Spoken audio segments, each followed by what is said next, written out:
అందరికీ నమస్తే. ఆంధ్రప్రభ టీవీ ఛానల్కు స్వాగతం. నేను మీ సంతోషి. కుబేరా రేపు ప్రపంచవ్యాప్తంగా విడుదల కాబోతుంది. అలాగే ఇందులో నాగార్జున, అలాగే ధనుష్, రష్మిక మందాన కలిసి నటించారు. అండ్ దీని దర్శకుడు శేఖర్ కమ్లా. సో ఈ సినిమా గురించి మనతో కొన్ని విషయాలు పంచుకోవడానికి మనతో సీనియర్ జర్నలిస్ట్ అయినటువంటి నారాయణ రాజ్ సార్ ఉన్నారు. ఆయన అడిగి పూర్తివివరాలు తెలుసుకుందాం. నమస్తే సార్. సార్, కుబేరా రేపు వరల్డ్ వైడ్గా రిలీజ్ కాబోతుంది. అలాగే ఇది కొంచెం డిఫరెంట్ కాన్సెప్ట్ మూవీ అని చెప్పేసి డైరెక్టర్ ఆల్రెడీ ప్రెస్ మీట్లో చెప్పారు. సో అంటే ఏంటి సార్, అంటే ఎవరు చూడని విధంగా కొత్తగా ఉంటుందని చెప్పేసి అని అన్నారు. సో ఇందులో ఏం కొత్త విధానం? ఇప్పుడు మనకున్న ఒక 10 మంది టాప్ డైరెక్టర్లో శేఖర్ కమ్ములకు ఒక ప్రత్యేకమైన స్థానం ఉంది. ఆయన మొదటి నుంచి అంటే డాలర్ డ్రీమ్స్ నుంచి, ఆ తర్వాత ఆనంద్ సినిమా నుంచి ఇప్పటి వరకు, నిన్న మొన్న నాగ చైతన్యతో లవ్ స్టోరీ సినిమా చేశాడు. అప్పటి వరకు కూడా ఆ రెగ్యులర్ కాన్సెప్ట్ కాకుండా ఆయన ఒక కొత్త మార్గంలో వెళ్ళే ప్రయత్నాలే చేశాడు. అందుకే మనకు హ్యాపీ డేస్ కానీ ఫిదా లాంటి సినిమాలు మనకు వచ్చాయి. వాటిని ప్రేక్షకులు కూడా ఆదరించారు. రెగ్యులర్ అంటే సక్సెస్ వచ్చినప్పటికీ రెగ్యులర్ కమర్షియల్ ప్యాటర్న్లో వెళ్లకుండా ఒక వైవిధ్యమైన కాన్సెప్ట్ను, కథాబలం ఉన్న చిత్రాలను అందించాలనే ఆలోచన ఆయనకు మొదటి నుంచి ఉంది. ఆ క్రమంలో అంటే ఒక సినిమా తర్వాత వెంటనే ఇంకో సినిమా చేయాలన్న ఉద్దేశం కాకుండా ఒక మంచి కాన్సెప్ట్తో కథను సిద్ధం చేసుకొని దానికి సరిపడా ఆర్టిస్టులు ఎంపిక చేసుకొని ముందుకు వెళ్ళే తత్వం ఆయనది. ఆ క్రమంలో వస్తున్న సినిమానే కుబేరా. జూన్ 20న ఈ సినిమా ప్రేక్షకుల ముందుకు వస్తుంది. ఈ సినిమాకు మొదట్లో కొద్దిగా షూటింగ్ పరంగా కొంత నెమ్మదిగా జరిగిన సినిమా పూర్తి కావడంతో హైప్ క్రియేట్ అయింది. ఇందులో ఏదో కొత్తదనం ఉంటుంది. శేఖర్ కమ్ముల సినిమా అంటే ఉదాహరణకంలో మనం నాగార్జున అండ్ ధనుష్ అన్నాం, మూడో హీరో మనం శేఖర్ కమ్ముల అని కూడా అనొచ్చు. ఆయనకు అంత ఆడియన్స్లో అంత ఫాలోయింగ్ ఉంది. అందుకే ఇప్పుడు కుబేరా గురించి అందరూ మాట్లాడుకుంటున్నారు. ప్రేక్షకులు ఆశించే లేదా అంచనా వేసే విధంగానే ఆ సినిమా ఉంటుందని కూడా మనం కూడా ఎక్స్పెక్ట్ చేయొచ్చు. అంటే ఈ సినిమాలో పట్టుపట్టి నాగార్జున గారిని సెలెక్ట్ చేశారు అని చెప్పేసి టాక్ వస్తుంది. ఆయనే కావాలి, ఆయనే యాక్ట్ చేయాలి రోల్లో అని చెప్పేసి. సో ఆయన్ని తీసుకోవడానికి గల కారణం ఏంటి సార్? అంటే కుబేరా సినిమాలో 2 క్యారెక్టరేషన్లు ప్రధానమైనవి. ఒకటి ధనవంతుడు, ఒకటి బెగ్గర్, అంటే బీదవాడు అనొచ్చు, లేదా బెగ్గర్ క్యారెక్టర్లు తీసుకున్నారు. ఇలాంటి కాన్సెప్ట్ గతంలో ఎన్టీ రామారావు రాజు పేద అనే సినిమా కూడా చేశాడు. ఈ కుబేరా సినిమాకి వచ్చేస్తే రిచెస్ట్ పర్సన్ ఒకతను కావాలి. బెగ్గర్ అంటే performance orientation, down to earth characterization చేసేటందుకు ఒక హీరో కావాలి. ఆ హీరోగా ధనుష్ను సెలెక్ట్ చేసుకున్నారు. ఎందుకంటే ధనుష్ ఇలాంటి పెర్ఫార్మెన్స్ ఓరియంటేషన్ క్యారెక్టర్స్ కొన్ని చేసి ఉన్నాడు కాబట్టి ధనుష్ ముందే నిర్ణయం అయిపోయారు. ఇక ధనవంతుని క్యారెక్టరు, ధనవంతుడు అంటే మామూలుగా సినిమాలో పెద్ద కారులో తిరిగే క్యారెక్టర్ కాదు, ఆగర్భ అంటే అంబానీ లెవెల్ క్యారెక్టర్.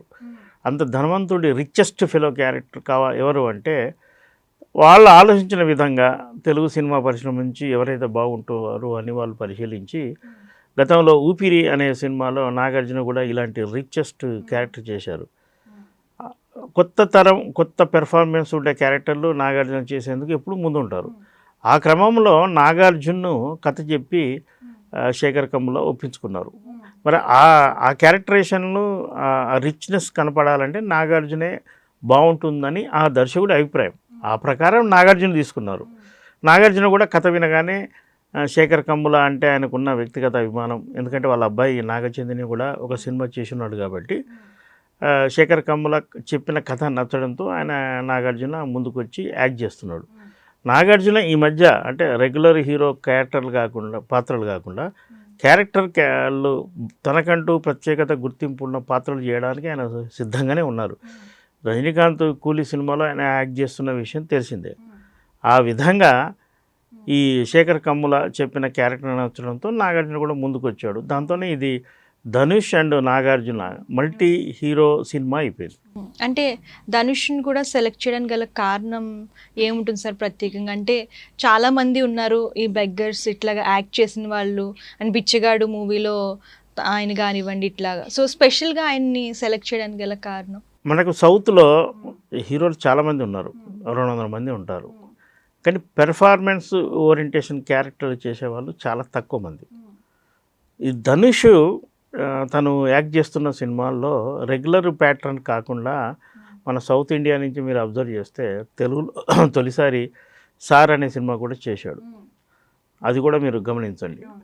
అలాగే మన బీటెక్ రఘువరన్ బీటెక్ సినిమా, అందులో కూడా మిడిల్ క్లాస్ అబ్బాయిగా చేశాడు. ఇది కాకుండా హిందీలో ఆయన చేసిన సినిమాలు కూడా ఉన్నాయి. ఆయనకు నేషనల్ అవార్డు కూడా వచ్చింది. అంటే పెర్ఫార్మెన్స్ ఓరియంటేషన్ క్యారెక్టర్ కావాలి ఒకటి. రెండోది మల్టీలింగ్వల్ సినిమా చేయాలంటే తమిళ నుంచి ఒక హీరో ఉండాలి, తెలుగు నుంచి ఒక హీరో ఉండాలి.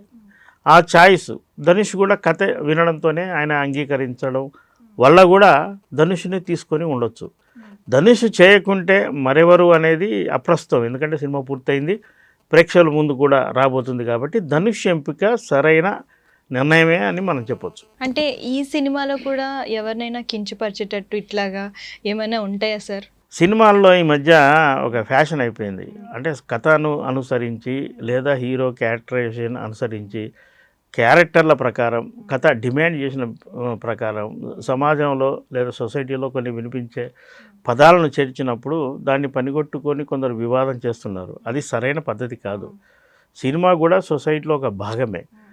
ఏ సినిమా అయినా సరే, ఏ డైరెక్టర్ అయినా సరే పర్టికులర్గా ఒక వర్గాన్ని, ఒక వ్యక్తిని లేదా ఒక రాజకీయ పార్టీని విమర్శించాలనే ఆలోచనతో ఎవరు చేయరు.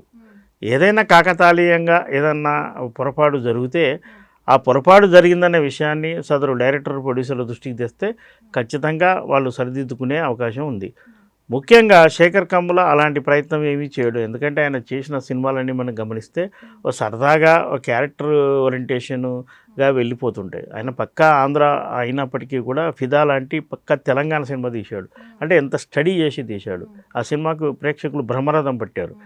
ఆ విధంగా ఇలా వివాదానికి ఆస్కారం ఇచ్చే అవకాశమే లేదు. ఇది ఒక అరుదైన కథ.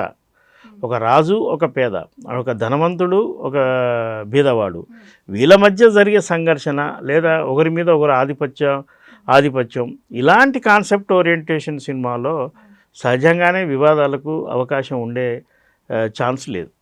అంటే ఇప్పుడు ఈ సినిమాలో రష్మిక మందానాన్ని కూడా తీసుకున్నారు. ఆవిడ కూడా ఒక కీ రోల్ ప్లే చేస్తుంది. సో ఆవిడ తీసుకోవడానికి గల కారణం? రష్మిక ఇప్పుడు ఫస్ట్ ఆమె కన్నడ ఆర్టిస్టు, తర్వాత తెలుగు ఆర్టిస్టు, తర్వాత తమిళ ఆర్టిస్టు, ఇప్పుడు బాలీవుడ్కి వెళ్ళి ఆల్ ఇండియా ఆర్టిస్ట్ అయింది. చావా లాంటి సినిమా ద్వారా ఆమె అద్భుతమైన నటిగా పేరు తెచ్చుకుంది. ఈ సినిమా అంటే కుబేర సినిమాను మొదలుపెట్టిన నుంచి పూర్తి దశకు వచ్చేవరకల్లా అది పాన్ ఇండియా సినిమా అయింది.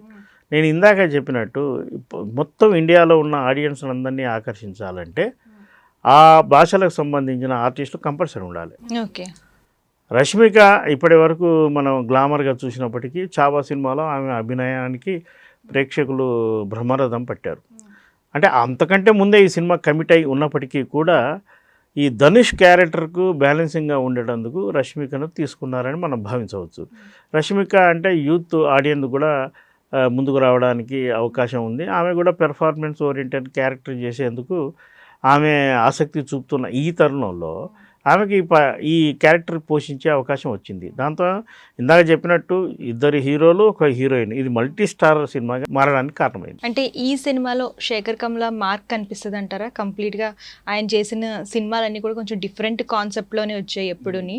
సో ఇది కూడా ఆయనకు ఒక శేఖర్ కమ్ముల ఇటీవలే చెప్పుకున్నాడు తన సినీ జర్నీ 25 ఏళ్ళు అయిందని. 25 ఏళ్లలో తక్కువ సినిమాలు చేసినప్పటికీ శేఖర్ కమ్ముల అనగానే ఒక సినీ ఆడియన్ ఈజీగా నన్ను రికగ్నైజ్ చేయగలుగుతాడు. శేఖర్ కమ్ముల అంటే సినిమా కొంత కొత్తదనం ఉంటుందని భావిస్తారు. శేఖర్ కమ్ముల తన బ్రాండ్కు దూరంగా ఎప్పుడూ వెళ్ళలేదు. ఆయన ఎంపిక చేసుకున్న కథలు ఆ విధంగానే ఉంటున్నాయి. దాన్ని దాటి బయటకు వచ్చి తనకు కాని సబ్జెక్టును తీసుకొని ఓ ప్రయోగమో ఏదో రిస్క్ చేసే ప్రయత్నం ఏం చేయలేదు. ఖచ్చితంగా ఆయన తరహా సినిమానే, ఆయన బ్రాండ్ సినిమానే. దీన్ని శేఖర్ కమ్ముల సినిమాగానే మనం చూడాలి. నాగార్జున కావచ్చు, అటు ధనుష్ కావచ్చు, వాళ్ళ కెరీర్లో ఎన్నో క్యారెక్టర్లు చేశారు. వాళ్ళు ఇద్దరు కలిసి ఇప్పుడు శేఖర్ కమ్ముల డైరెక్షన్లో చేస్తున్నారు. కాబట్టి ఇది శేఖర్ కమ్ముల బ్రాండే. వివిధ ఈవెంట్లో కూడా వాళ్ళు కూడా ఇదే చెప్పారు. శేఖర్ కమ్ముల డైరెక్షన్లో చేయడం మాకు చాలా ఆనందంగా ఉంది, ఇది మంచి జర్నీ, కొత్త జర్నీ అని వాళ్ళు సంతృప్తిని కూడా వ్యక్తం చేశారు. కాబట్టి శేఖర్ కమ్ముల బ్రాండ్ ఖచ్చితంగా ఉంటుంది. అంటే ఇప్పుడు ఈ సినిమా రేపు వరల్డ్ వైడ్ రిలీజ్ కాబోతుంది. అలాగే ఏపీలో చూసుకున్నట్లయితే టికెట్ రేట్లు పెంచారు. మరి తెలంగాణ పరిస్థితి ఏంటి సార్? పెంచారా లేదా? ఎందుకు పెంచలేదు? ఇప్పుడు మనకున్న సమాచారం ప్రకారం ఏపీలో టికెట్లు పెంపుదలను వాళ్ళు అడిగారు, అక్కడి గవర్నమెంట్ ఒప్పుకుంది, ఇచ్చేసింది.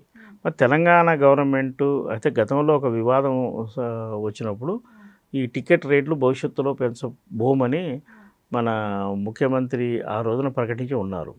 కానీ అదే సమయంలో మనకు గేమ్ చేంజర్ అనే సినిమాకు టికెట్ హైప్ ఇచ్చారు. ఒక ప్రాపర్ ఛానల్లో వెళితే ఖచ్చితంగా తెలంగాణ ప్రభుత్వం కూడా టికెట్లు ధరలు పెంచుకునే అవకాశం కల్పిస్తుంది. అయితే ఆంధ్రతో పోలిస్తే తెలంగాణలో టికెట్లు ఇప్పటికే ఎక్కువగా ఉన్నాయన్న కామెంట్స్ కూడా వినిపిస్తున్నాయి. కాబట్టి మరి ఆ ప్రొడ్యూసర్ల అప్రోచ్ను బట్టి ఉంటుంది. నాగార్జునతోని ఇప్పుడు ముఖ్యమంత్రి గారికి కూడా సాన్నిహిత్యం ఉంది. పైగా కుబేర సినిమాలో ఒక నిర్మాత తెలంగాణ ప్రాంతానికి చెందినవాడు, గతంలో ఎఫ్డీసీ చైర్మన్గా కూడా పనిచేస్తున్నాడు. కాబట్టి టికెట్ రేట్ పెంపు అనేది పెద్ద విషయం కాదు. వాళ్ళు కోరితే, కావాలని అనుకుంటే ఈ తెలంగాణలో కూడా టికెట్ల హైప్ వచ్చే అవకాశం ఉంది. Thank you sir. బాయ్.